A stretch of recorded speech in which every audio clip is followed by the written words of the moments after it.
ಶಿವನು ಕಾರಣವಿಲ್ಲದೆ ಯಾವ ಜನ್ಮವೂ ಇರಲ್ಲ. ಕಾಲದ ವಿರುದ್ಧ ಎದುರೀಜುವ ಕ್ಷುದ್ರ ಶಕ್ತಿಗೆ ಅಸ್ತಿತ್ವ ಇರಲ್ಲ. ಕರ್ತವ್ಯಕ್ಕೆ ಕಾಲ ಹೇಳಿದ ಕಥೆ ಇದು.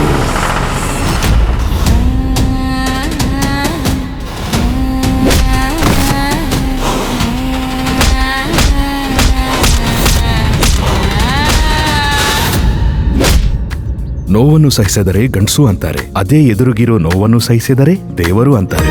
ಏಳೇಳು ಜನ್ಮದ ನಂಟು ನಿನ್ನದಿಗೆ ಸಾಗಿದೆ, ಸಾವಾದ್ರೂ ಬದುಕಾದ್ರೂ ನಿನ್ನದಲೇ ಇರ್ತೇನೆ. ನಿನ್ನ ಅಹಂಕಾರ ಅಡಗಿಸು ಅಂತೀಯಾ? ಈ ಶಿವಮೊಗ್ಗ ಜಿಲ್ಲೆಯಲ್ಲಿ ನನ್ನ ಅಹಂಕಾರ ಅಡಗಿಸಬಲ್ಲ ಗಂಡಸು ನಮ್ಮ ಮಾವಯ್ಯ ಮಾತ್ರ.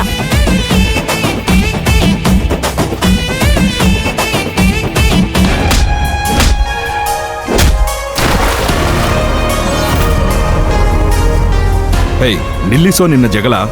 ಅವನು ಹೊಡಿದರೆ ನೀನು ಸುಮ್ಮನಿರ್ತೀಯಾ ಏನೋ?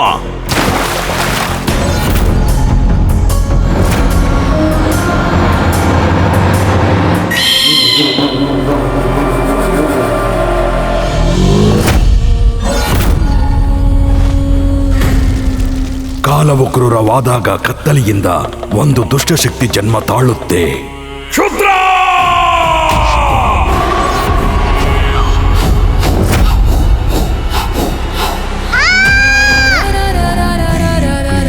ಆವಾಹಯಾಮಿ.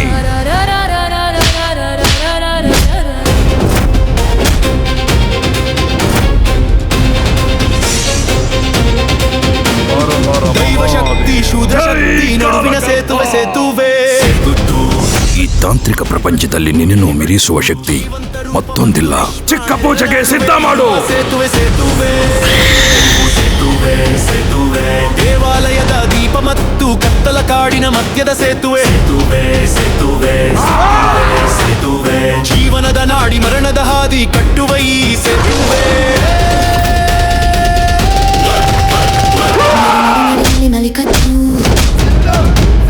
ನಡಿ ನಡಿ ನಡಿ ನಡಿ ಬಡಿಬೆತ್ತು,